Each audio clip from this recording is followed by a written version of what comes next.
نشهد أن لا إله إلا الله وحده لا شريك له ونشهد أن سيدنا إمامنا قدوتنا حبيبنا طبيبنا وطبيب روحنا محمد الذي أرسله بالحق بشيرا ونذيرا وداعيا إلى الله بإذنه وسراجا وقمرا منيرا فقد قال الله تعالى في كلامه المجيد وفي فرقانه الحميد أعوذ بالله من الشيطان الرجيم بسم الله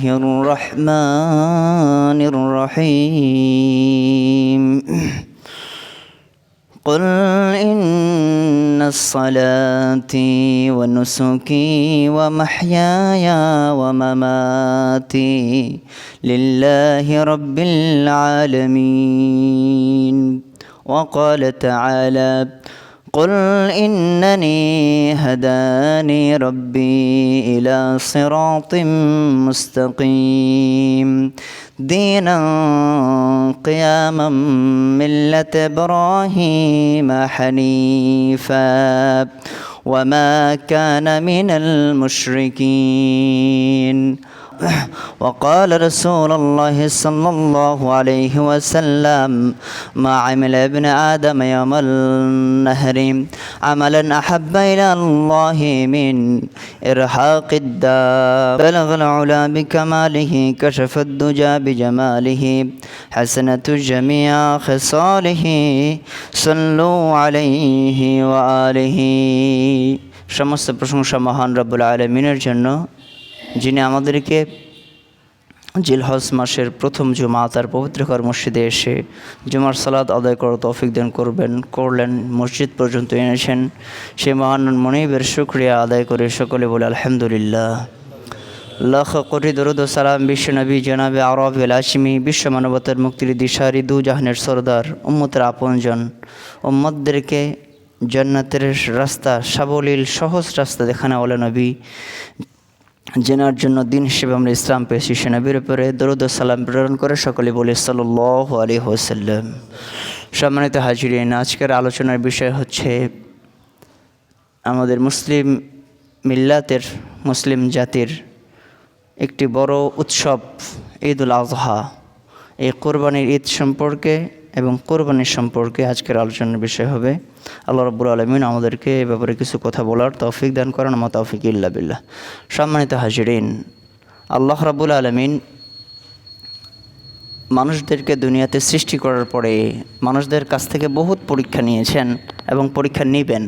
আল্লাহ রাব্বুল আলামিনও এটা বলছেন যে মানব জীবনটা হচ্ছে কি পরীক্ষা।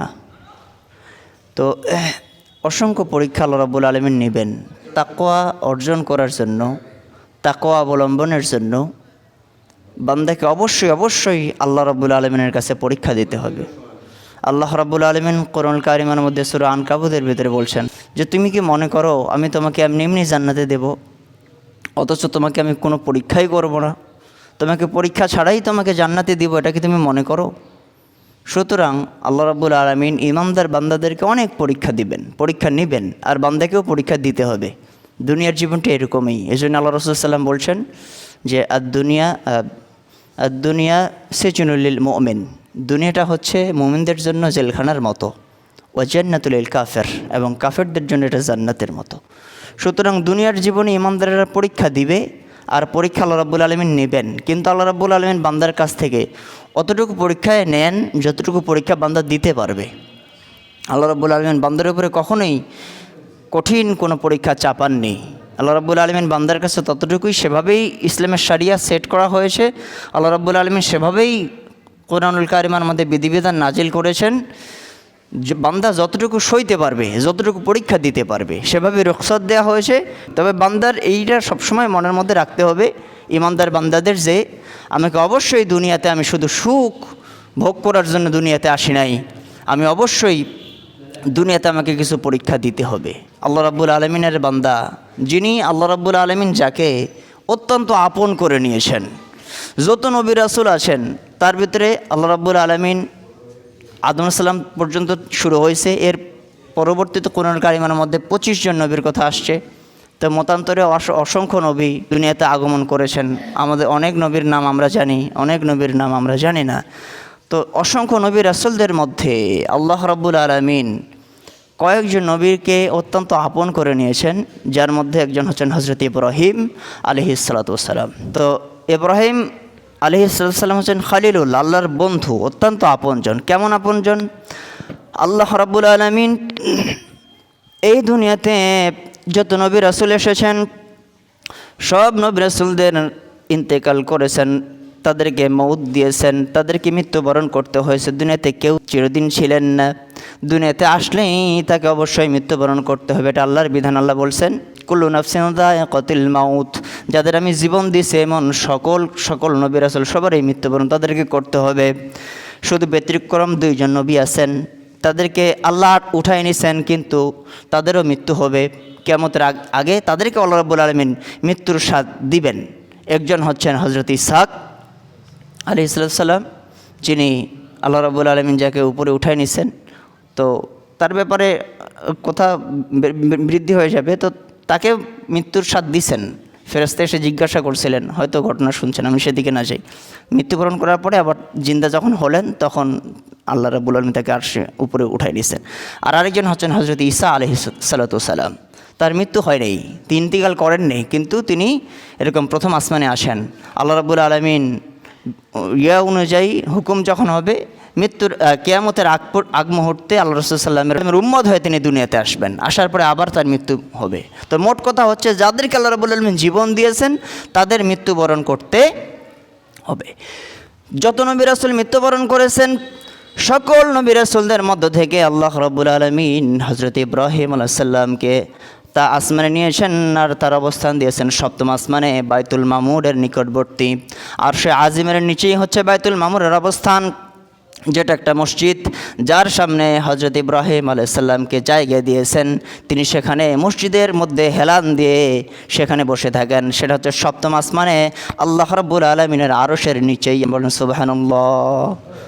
এত আপন তাকে করে নিয়েছেন, এটা আপনি ভাবতে পারেন? এটা অনুধাবন করতে হবে যে আল্লাহ রাব্বুল আলামিন একজন বান্দা কতটুকু প্রিয় হলে পরে আল্লাহ রাব্বুল আলামিন তাকে এত ভালোবাসা দিয়েছেন। আর আল্লাহকে তিনি বিশ্ব জাহানের প্রতিপালক। আল্লাহ রাব্বুল আলামিনের ক্ষমতার ব্যাপারে, তার সৃষ্টির ব্যাপারে তিনি কত মহান, তিনি কত ক্ষমতাশীল। আল্লাহ রাব্বুল আলামিনের কাছে সারা পৃথিবীর যত সৃষ্টি আছে সবই তুচ্ছ, সকল কিছুই তুচ্ছ। আসমান, জমিন, গ্রহ, নক্ষত্র যা আছে এ সকল কিছু আল্লাহ রাব্বুল আলামিনের কাছে যেন তার সামনে একটা পিঁপড়ার মতো, একটা প্লেটের মতো ছোট্ট বিষয়। আর আমরা এখন যারা লেখাপড়া করে অনেকেই আমরা জানি যে এই যে গ্রহ, নক্ষত্র, পৃথিবী, এটার এত পরিসীমা, এত বড় যে এটা আপনি কল্পনা করতে পারবো না। তো সম্মানিত হাজরিন, জান্নাত, জাহান্নাম, মানুষ, সকল কিছু আল্লাহর কাছে তুচ্ছ। এমন মহাপরাক্রমশালী, যিনি কোন বললে সকল কিছু হয়ে যায়, এমন মহান রব তার বান্দাকে এত আপন করে নিয়েছেন।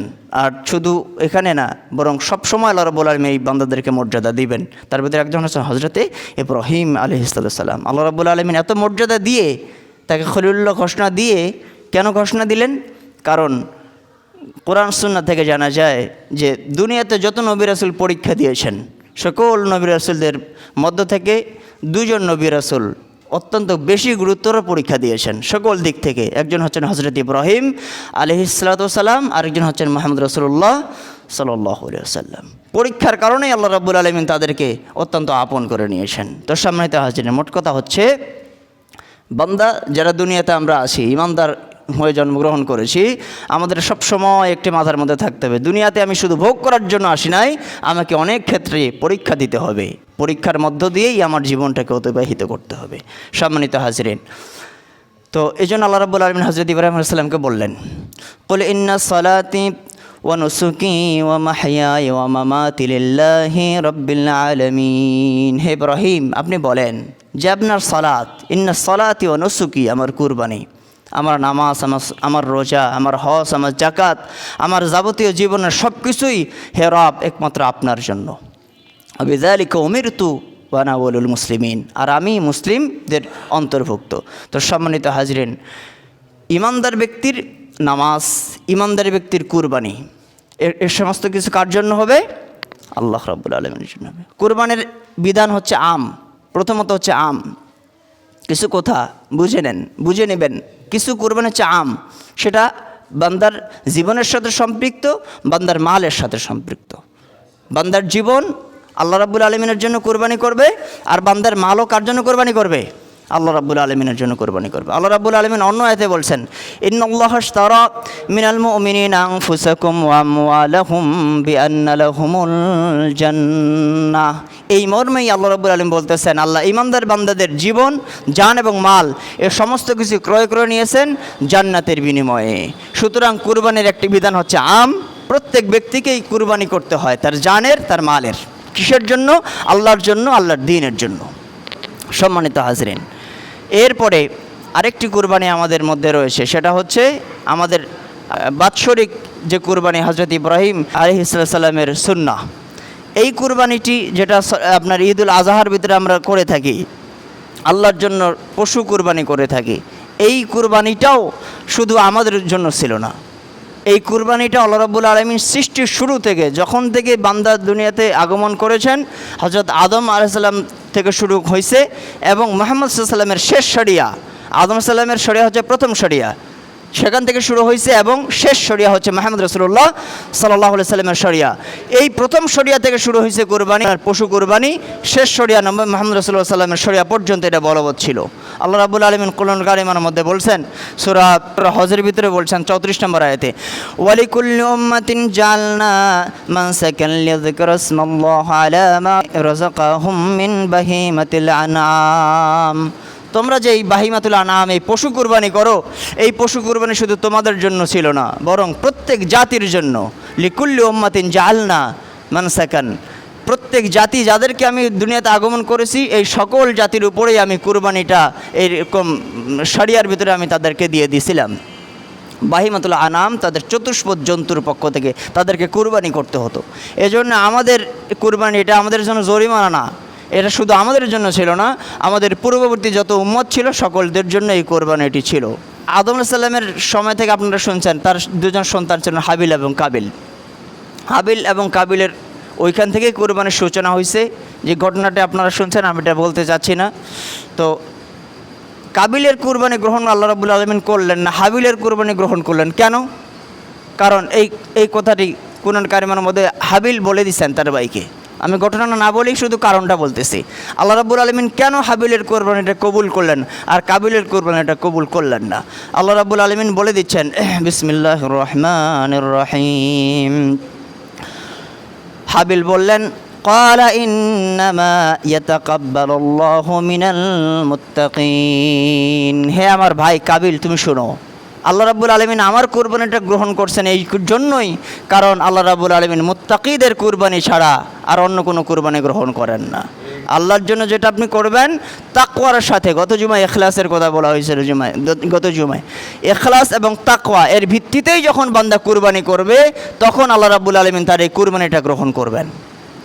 আর আল্লাহ রাব্বুল আলামিন যখন কোনো বান্দার কুরবানি গ্রহণ করেন, কুরবানিটা সাধারণ কোনো আমল না, প্রত্যেকটা কুরবানি যেরকম ধরেন হজরতে আপনার ইব্রাহিম আলাইহিস সালামের সময় তিনি প্রথম কিন্তু জানের কুরবানি দিয়েছেন। নমরুদ, বাদশাহ নমরুদ যখন তাকে কি করলেন, ওই অগ্নির মধ্যে ফালাই দিলেন, তিনি এরকম কোনো ভয় করলেন না, তিনি আল্লাহর জন্য অগ্নির মধ্যে চলে গেলেন। আর আল্লাহ রাব্বুল আলামিন আগুনকে বলেন, কুনি বারদা ওয়া সালামা, তুমি আগুন কি হয়ে যাও, তার জন্য জান্নাতের বাগান হয়ে যাও, সালামের বাগান হয়ে যাও। তিনি প্রথম কুরবানি দিয়েছেন জানের, নিজের জানের কুরবানি দিয়েছেন। এরপরে আপনার প্রিয় সন্তান হযরত ইসমাঈল আলাইহিস সালাম, যাকে প্রায় ৮৬ বছর পরে পাইলেন, তেনাকেও আল্লাহর হুকুমে কুরবানি দিলেন। গত জুমায় কিছু আলোচনা আসছে, কুরবানির জন্য উদ্যত হলেন। তখন আল্লাহ রাব্বুল আলামিন বলেন যে ঠিক আছে, আমি দেখে বলছি, হে ইব্রাহিম, ইব্রাহিম, হে ইব্রাহিম, আমি দেখে বলছি, তোমার আর কুরবানি দিতে হবে না। বরং আল্লাহ রাব্বুল আলামিন বলতেছেন, আমি উত্তম কুরবানি দ্বারা, বিযবিহিন আযীম, সর্বোত্তম কুরবানি দ্বারা আমি তার কুরবানিটা পরিবর্তন করে দিলাম। আমি ওই হাবিলের যেই কুরবানিটা দুম্বাটা গ্রহণ করছিলাম, জান্নাতে যেটা বিচরণ করে বেড়াইতো, ওই কুরবানিটা ইসমাইলের জায়গায় আমি এটা প্রতিস্থাপন করে দিলাম। তো এই জন্য এই যে ত্যাগ তিনি করছেন, একমাত্র কার জন্য ত্যাগ করছেন? আল্লাহ রাব্বুল আলামিনের জন্য। তাকওয়ার কারণেই আল্লাহ রাব্বুল আলামিন তাদের কুরবানি কবুল করেছেন। তো যেটা বলতেছিলাম যে এই সাধারণ আমল না, প্রত্যেক কুরবানির জন্য এর পিছনে দেখা যায় যে আল্লাহ রাব্বুল আলামিন ওই বান্দার কাছ থেকে একটা বড় কিছু চাচ্ছেন, অথবা ওই কুরবানির মাধ্যমে বান্দার বড় কিছু বিপদ আপদ, বান্দার বড় কিছু চাহা যে আল্লাহ আমি আপনার জন্য কুরবানি করব, এই নিয়তে যদি কুরবানি করে আপনি বড় কিছু নিয়ত করেন, এই নিয়ত আল্লাহ রাব্বুল আলামিন পূরণ করে দেন এই কুরবানির মধ্য দিয়ে। সুতরাং কুরবানি সাধারণ কোনো আমল না, এটা যদি ওই সেন্সে আপনি করেন, আল্লাহর জন্য করতে পারেন, আল্লাহ রাব্বুল আলামিন আপনার দোয়া কবুল করবেন। এই জন্য হাদিসের মধ্যে বলা হয়েছে, যখন কোনো ব্যক্তি আল্লাহর জন্য কুরবানি করেন, কুরবানির পশুর এই রক্ত যখন কুরবানি করা হচ্ছে, কুরবানির পশুর রক্ত জমিনে পড়ার আগেই আল্লাহ রাব্বুল আলামিন ওই ব্যক্তির যাবতীয় জীবনের গুনাহগুলোকে মাফ করে দেন। বান্দা যখন আল্লাহর জন্য ত্যাগ করে, এই সওয়াব আল্লাহ রাব্বুল আলামিন তাকে দান করেন। তো সম্মানিত হাজিরিন, আমাদের সামনে কুরবানি, আরও অনেক কথা আছে। তো মোটামুটি বললাম প্রথমেই যে কুরবানি দুইভাবে, একটা হচ্ছে আম, যেটা আমাদের জান এবং মালের, সবসময় আমাদেরকে কুরবানি করতে হবে, এটা আমাদেরকে মনে রাখতে হবে। দুনিয়ার ভিতরে আমি মোহে পড়ে গেলাম, বান্দা এখন আল্লাহর জন্য কুরবানি করে না। আবার কিছু মানুষ আমরা পশু কুরবানি করি, কিন্তু আমাদের যে নফস, এই নফসের আমরা কুরবানি করি না। কুরবানি করা মানেই তো নিজের খাহেশাতের কুরবানি করা। কুরবানি করা মানেই তো নফস বলতেছে এত টাকা খরচ করিস না, তখন আপনি বলতেছেন যে না, এটা আল্লাহর বিধান, আমি কুরবানি করব। গত জুমায় বলছি না ইখলাসের ব্যাপারে, এই শয়তান ধোকা দিবে, এটা প্রতি জায়গায় জায়গায় শয়তান আপনাকে ধোকা দিবে, নামাজে ধোকা দিবে, কুরবানির জায়গায় ধোকা দিবে। আপনি যে মৌখিকভাবে বললেন শয়তানকে, শয়তান দূরে থাকো, এইটুকু বলাই কিন্তু আমাদের ইদানিং আমরা ভুলে গেছি, মানুষ এটা বলে না। কিন্তু আপনি জানেন এটি ইসলামী শরিয়ার কথা, আপনি যখন মুখের মধ্যে এটা বললেন, বারবার শয়তানকে বলবেন, তো বারবার বলার কারণে শয়তান দুর্বল হয়ে যাবে। ওই ইসমাইল আলাইহিস সালামের ওই আপনার পাথর নিক্ষেপের মতো, তাকে বলা হচ্ছে যে, বলতেছে যে তুমি যাইও না, তিনি বললেন তুমি দূর হয়ে যাও। আল্লাহ রাব্বুল আলামিন এই নিদর্শনগুলা পরবর্তী উম্মতের জন্য এগুলা রেখে দিয়েছেন। তো সম্মানিত হাজিরিন, এদিকে শয়তান যদি আমাকে এই কুরবানি করতে গিয়ে ধোকা দেয়, তখন শয়তানকে এইভাবে প্রতিহত করতে হবে, হালাল জায়গা থেকে কুরবানি দিতে হবে। আর যাদের সামর্থ্য আছে, সামর্থ্য থাকার পরেও কুরবানি দিল না, মান ওয়াজাদা সাআতান লাহু, যে ব্যক্তির কুরবানি দেওয়ার মতো সামর্থ্য রাখলো, লাম ইয়াদাহে, কুরবানি করলো না, ফালাম ইয়াকরাবান্না মুসাল্লানা, সে যেন ঈদগাহের ময়দানে না আসে। সেই নবী যদি বলে যে কুরবানি না করলে মসজিদে আসিও না, তাহলে এটা দুঃখের কারণ হবে না? সারা পৃথিবীর মুসলমানরা নামাজ আদায় করবে, আপনার সামর্থ্য আছে, কুরবানি দিলেন না, আপনি মসজিদে যাওয়ার, আপনার নামাজ আদায়ের জন্য আপনাকে নিষেধ করা হয়েছে, এটা আপনার জন্য খারাপ লাগবে না? সুতরাং সর্বোচ্চ জায়গা থেকে চেষ্টা করতে হবে কুরবানি দেওয়ার জন্য। আবার সামাজিকভাবেও দেখেন, সামর্থ্য আছে কিন্তু কুরবানি দিলাম না, এখন যারা কুরবানি দিল তারা তো গোশত বিলি করলো, এখন আমি সামর্থ্যবান ব্যক্তি থাকার সত্ত্বেও আমি যে কুরবানি দিলাম না, আমি কার গোশতের আশায় বসে থাকবো? আমার পরিবার আছে না, এদেরকে আল্লাহ রাব্বুল আলামিন তো কুরবানির গোশত গ্রহণ করেন না, কিন্তু ওই তাকওয়াটা দেখবেন, আর রিজিকের জন্য বান্দাকে এটা দিয়ে দিচ্ছেন। এখন আরেক কিছু কথা বলি, যারা কুরবানি দিল, কুরবানি দেওয়ার পরে গোশতকে 3 ভাগে বিভক্ত করতে হবে, কারণ আপনি দিচ্ছেন কুরবানি কার জন্য? আল্লাহ রাব্বুল আলামিনের জন্য। অনেকে কুরবানির গোশত দিল, এখন ভালো ভালো জিনিসগুলো আপনি বাড়ির মধ্যে নিয়ে যান, আমাদের এলাকার ভিতরে নেই, শহরের মধ্যে আছে, আমি যখন ছিলাম তখন দেখছি, একদম বাড়ির মধ্যে নিয়ে যায়, অল্প কিছু গোশত দেয়, সব গোশত ফ্রিজের ভিতরে ঢুকায়। এটা জায়েজ হলেও এটা করা যাবে না। এটা জায়েজ কেমন জায়েজ? ইসলামে অনেক কিছু জায়েজ, কিন্তু করা যায় না। নাকের আপনার এই যে ময়লা, এটা খাওয়া কিন্তু জায়েজ, কোনো ব্যক্তিকে দিলে সে কি খাবে? খাবে না। দাঁড়িয়ে পেশাব করা সবসময় হারাম না, কিন্তু কোনো ব্যক্তি যদি দেখা যায় দাঁড়িয়ে পেশাব করতেছে, ও কি ভদ্র সমাজের স্থান পাবে? পাবে না। তো সম্মানিত আছেন, এরকম অনেক বিষয় আছে জায়েজ, কিন্তু করা যাবে না। কেন? কারণ এর থেকে উত্তম সুন্নাহ রয়েছে। যখন 3 ভাগে বিভক্ত করলেন না, তখন আপনি আল্লাহ রাসূল সাল্লামের বড় সুন্নাহ যে দান করতে হবে, আল্লাহ রাসূল নিজে কখন একাই খাইতেন না, তিনি বাড়ির আশেপাশে দিয়ে খাইতেন। এই যে রাসূলের বড় সুন্নাহ, এইটাকে পরিত্যাগ করার গুনাহ হবে না? নাই, হবে। আর আরেকটি কথা, কোরআনের কথা, আল্লাহ রাব্বুল আলামিন সূরা এটা হজের ভিতরে বলছেন, ওয়াতইমু কানিআ ওয়াল মু'তাররা কাযালিকা সাখখারনাহা লাকুম লাআল্লাকুম তাশকুরুন।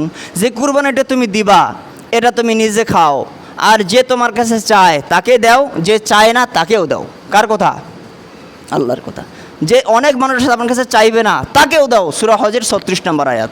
শুধু কুরবানির জন্য আয়াতটা নাজিল হয়েছে। তাহলে আপনি বললেন যে জায়েজ আছে সব একাই খাও, এটা কোন কথা আপনি বললেন?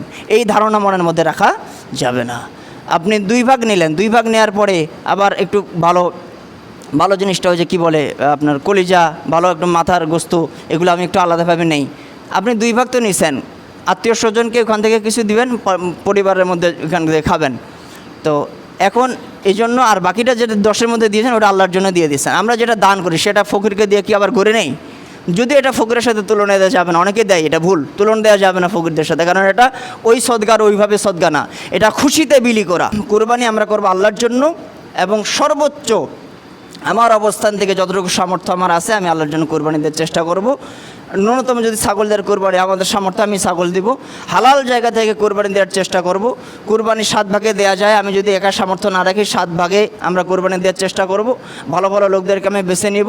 আপনি হারাম ইনকাম থেকে আপনি জানেন কুরবানি করলে আপনার কি হবে না, কবুল হবে না। তারপরেও যদি আপনি হারাম ইনকাম থেকে আল্লাহর জন্য কুরবানি করেন, এইখানে আল্লাহ রাব্বুল আলামিন আপনার উপরে রহম করবেন, আল্লাহ রাব্বুল আলামিন আপনার উপরে ইহসান করবেন। কারণ আপনি বিধান মানছেন কার? আপনি তো হারাম ইনকাম করছেন, ওটা আলাদা হারাম, কিন্তু এখন যেটা ওয়াজিব আপনার উপরে, এই ওয়াজিব আপনি পালন করছেন কার জন্য? আল্লাহর জন্য। তো যাই হোক, আমরা যতটুকু কথা বললাম এই কথাগুলো আমল করার চেষ্টা করব। কুরবানির যত ফজিলত আল্লাহ রাব্বুল আলামিন আমাদের কাছে দান করেন। আর কুরবানির ঈদের জন্য আমরা ঈদগাহের ময়দানে বাম দিক দিয়ে যাব, এরপর ডান দিক দিয়ে আমরা আগমন করব। যাওয়ার সময় তাকবীর আইয়ামে তাশরিক পাঠ করব। আল্লাহু আকবার, আল্লাহু আকবার, আইয়ামে তাশরিক, আল্লাহু আকবার, আল্লাহু আকবার, লা ইলাহা ইল্লাল্লাহ, আল্লাহু আকবার, আল্লাহু আকবার, ওয়া লিল্লাহিল হামদ। ধরেন আইয়ামে তাশরিক আমরা পাঠ করব উচ্চ কণ্ঠে, মনের আনন্দে। আর এই আপনার কুরবানির ঈদুল আজহার দিন যত শয়তানি প্রকার মনের আনন্দ আছে এগুলাকে পরিত্যাগ করব। আমাদের যুগের অবস্থা ভালো না। এই সময় আপনি আপনার ঈমান, আমি আমার ঈমানকে বাঁচানোর জন্য, ভালো আমল করার জন্য চেষ্টা করব। এই সময় আপনি যতটুকু আমল করবেন এটি আপনি আমার জন্য পাথয়। আল্লাহ রাব্বুল আলামিন যতটুকু কথা বলে আমল করা তৌফিক দান করেন। তৌফিক ইল্লা বিল্লাহ। সুবহানাকাল্লাহুম্মা ওয়া বিহামদিকা আশহাদু আল্লা ইলাহা ইল্লা আনতা আস্তাগফিরুকা ওয়া আতুবু ইলাইক।